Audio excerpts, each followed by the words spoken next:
Let's keep it very simple. So I have just 5 slides and total of maybe 12 to 13 words in it. Intention is that this is the last session. I want you to carry back some of these words with you. As many as you can, maybe 10 words out of 12 words. That will be kind of a success of this session. So what I understood is what I need to cover, what corporate needs from the students, what corporate looks for from the students, and that's where, and again, it was mentioned in terms of in the age of automation. So when we think of automation and when we think of the college students joining us, and in this era of a lot of digitization that we are seeing, what kind of skill set, what kind of talent that we are looking forward to. So that's something which I will cover. And can't agree more with the previous speakers. I think absolutely fantastic points and very hard-hitting truths which came out as if I go back to the RPA session and we talked about so much of automation happening, and is it a threat to us? Is it truly a myth that automation is eating up jobs? Let's start with that. I think Forbes says that by 2025, we will see 85 million jobs to be replaced. But at the same time, it also says 97 million jobs will be recreated. That gives us enough reasons for us to spend some 15 minutes time going forward to look at that, what kind of talent economy that we are talking about, what kind of talent space that we are going to work on. So what I choose is that what is the relevant competencies? We talk about capabilities, we talk about skills, but what is the relevant competencies for our business at this point in time? And when we think about capability, it is any skill that we need to perform any job. But when we talk about competency, it actually says that what kind of skills will help us to be successful in that particular job. So that's something very different and something very unique that we need to keep in our mind, that anybody can pick up capability, anybody can acquire skills, but competency is very important. And competency is something which we need to be carefully nurture that. Now coming to the word relevant, and that's something which I would like to give a lot more emphasis on. That again, going back to the capabilities and skills and stuff like that, but then what is relevant for the business? And that's whether it is in the context of automation, whether it is in the context of immense digitization, or in the context of a particular corporate in alignment with their business strategies or business goals. So relevant is the word, and we need to have that focus, because yes, there is a curriculum and there is a way of getting educated. Eventually, when we are joining corporates, whether those are relevant and how the corporates are making things relevant, that's something which is very interesting landscape. Now, to start with, I think what I want to focus on is knowledge, and it's a double disruption that we talk about, that a lot of automation, a lot of digitization plus COVID, and that's why it is called double disruption. In the double disruption context, what are the knowledge that we are seeing that the students are joining us with, and is it sufficient? Now, I said Forbes is saying something, but we are actually experiencing in the corporate. And if I go back to this knowledge part, 10 plus 2 plus 4, and that's the knowledge which is coming to us. Now, if I go back to that word relevant, and that's where the challenge lies. And I was talking to one of the companies last week. They actually prepare the students for the interviews. So interviews could be the corporate interviews. It could be after joining corporate customer interviews. So in our IT industries and service industry, when we provide services to our customers, a lot of times customers take interviews and they decide that okay, whether we can take this person into our project or not. So if we go back that point of truth where the customers are taking interviews or the corporates are taking interviews, and most probably the interviews are knowledge-based evaluation, what exactly are we seeing? Whether we are seeing that there is a gap in the knowledge or not. So that is what my conversation was last week with a company called Interview Kickstart. Now, very interesting data points came out from that conversation, and it says that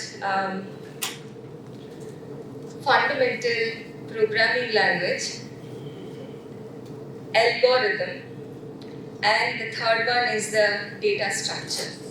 Now, whether I do automation, whether I do artificial intelligence, whether I do blockchain, but these are fundamental knowledge base that is required. And we are seeing that if I go back to the relevance part of it in the context of corporates, we need to do a lot more once they join or during the 8th semester. We have already started in LTI Mindtree, we are doing it already, but the point is that to make the fundamentals relevant to the corporate jobs, a lot more learning journey has to be incorporated, and that's something which we are doing it already. Now, knowledge, I think this, what I talked about is the technology part, the other part is the communication part. Now, I think the previous speakers talked about the tier 2 cities, and there are various different kinds of talent that we are getting nowadays, and which is really good. We talk about go-to talent, no more a stereotypical talent economy that we talk about, that but we go to the talent, right? So if we are going to the talent and we are seeing this, the communication part, I think, and it's across organizations, we are seeing that, and I'm not talking about the various dialects and all, but the fundamental business communication, I think the constructs and the ability to communicate with our customers, with the senior leaders, that's something which is very, very important, and this is one such area that we are focusing on in terms of making it relevant. So that's another part. So these are the two things in the knowledge that I would want you to take back, that two areas. One is a very fundamental, not talking about anything fancy here, but very fundamental programming, data structure and algorithm. The other part is the communication part of it, expecting that the students should be able to communicate in clear, articulate with the customers and the leaders and peers. The second part is the practice. I think this is something which time and again we have been discussing. I was also in an engineering institute some time back, and then of course I have experience. But right now I think things have changed, and what we are seeing is the problem statement that we are solving in the corporate world and in the academic world might be different, and that's exactly what we are saying, that let's have practice on the relevant problem statements. And relevant problem statements, I think there are models like internships and all, already many organizations are doing. I have experienced something very new, and I think some of my previous speakers was mentioning about NHS, and I would like to quote one example from there. My daughter is a medical student in UK, and what I observed is from week 1, medical in practice has started as a as part of the curriculum where she steps out as a group to a practitioner and gets trained in a practical environment, be observers to certain conversations. Of course, there are NDAs, of course, there are a lot of complex situations that have to be taken care by the institute. But this gives a practical scenario, practical problem statements. And I was thinking that whether I see in LTI Maitri, whether I see a first year students from an engineering college walking in and sitting with me, observing me, how am I working, or observing the projects, how they are working. Perhaps we need to learn a little differently and we have to think a little differently, and whether we should wait till third year, whether we should wait till second year completion, or can we do it much earlier. So these are some of the thought process in practice when we think about that. We need to make students practice a lot more in terms of the problem statements, and problem statements should be the relevant problem statements from the corporates. So that's another part. The third one is the skill.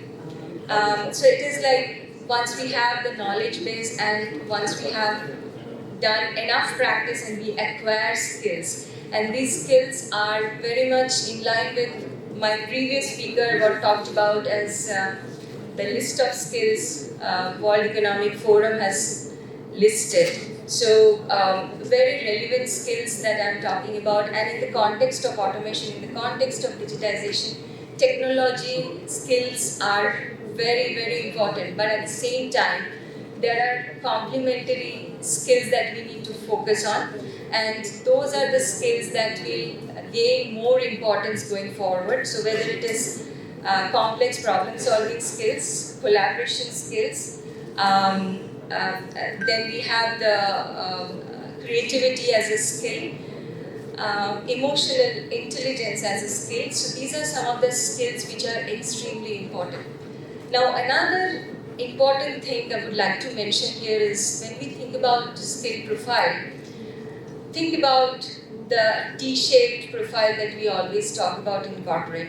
It's like very interesting when we say that T-shaped profile, it is that we need to build a plethora of skills, but then one particular skill will go deeper and deeper, and then you make that expertise in that particular skill. So often we focus on that in corporate, because it's not that once the student joins and goes through 3 to 4 months of skilling and then the learning stops. No, right? So in corporate, it's like every day the learning continues, and we call it as a continuous learning. So it goes on, and every day we learn.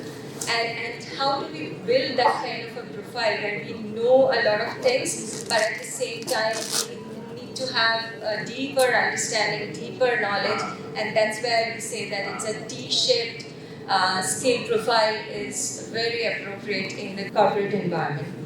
So with that, I will move on to the next slide. So a few takeaways, if you can think about. One is T-shaped skill profiling, one is the fundamentals, and the other one is practice the relevant problem statements. So I'll move forward to the emotional intelligence that we talked about, and as I said that there are a lot of human skills that we need to bring on the table, which will be complementary to hardcore digital skills. And exactly there, I would like to mention that we need to have this kind of mindset to bring heart and soul for each and every work that we do. So at times we see that, and I'm not an exception, and I have done initial after college, joined the corporate, I have gone through that journey also. So oftentimes we say that it's a tick, tick, tick, and then the job is done, the task is over. But unless and until the heart and soul are brought onto the table, I think the satisfactory or fulfilling emotion into that particular job is incomplete. And even if we get a stick to get the work done, or even if we say that if you don't do, then you will get punished for this, or your appraisal gets impacted, maybe that is not the way to go forward, and things are changing, the next generation is different, and we really need to motivate people people to have higher empathy, higher emotional intelligence, and bring their heart and soul to do something which is meaningful to them with a purpose, and explain that purpose to each and individual, and that's our responsibility to bring the meaning to the work.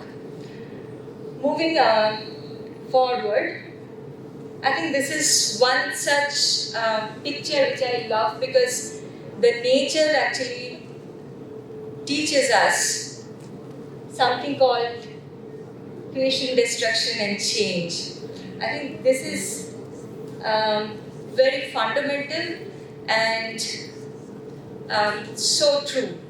I think often times we forget this, and we feel that whatever we have learned in 10 plus 2 plus 4, that's our fundamental right to continue. Yes, it is. But at the same time, when it comes to the business context, when it comes to our customer service, there could be certain needs which will get the candidate, I mean, whether it's a fresher candidate or an experienced candidate in the corporate world, to adapt changes. And for that matter, I believe it's important to understand how to unlearn and relearn. It's so important, and it brings out a word called agility. And that agility we require in every person in the corporate.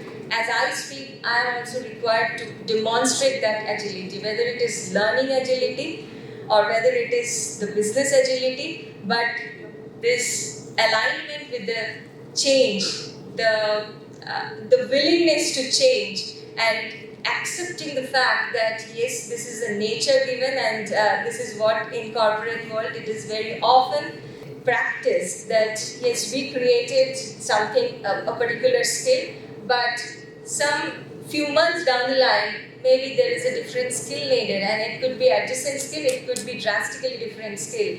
But if the business demands, and if I am identified to be suitable for that particular job, role, or task, then I should do that, and I should have that right attitude towards change, and bring that agility in my behavior. So I think a lot of important stuff that we spoke about, that yes, technology or digitalization is important, and that brings good things to us. It promises us a lot of good roles, new jobs. We also talked about T-shape, think about it. We also talked about unlearn and relearn, change, and demonstrating agility. The last slide, I would like to say some hard-hitting truth, that considering all these things, and we are ready, take up the projects and all. So these are challenges, these are problem statements in real business world. So when we do that, how do we react to it? And what is the readiness, final readiness that we should ensure? So I want you to see a 30 seconds video. This video is making rounds lately in our WhatsApp university. So what we see in this particular video is it's a stunt of one of the, I mean, it's a most challenging stunt in one of the film which is coming up in next year, mid next year, yet to be released, but the stunt is released. And see the video first, and then let's have a concluding statement out of it. I saw Candy.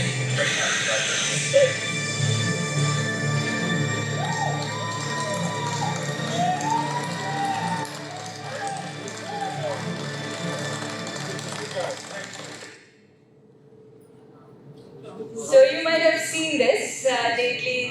It has been very popular.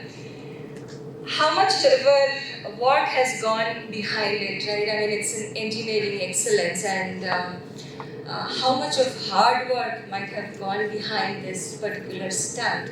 So when there is a huge challenge coming up in front of us, it's good to be safe, but I think it's good to be prepared and good to be competent. And that's what I would like to leave you with, that let's be competent and face the challenge. Thank you so much.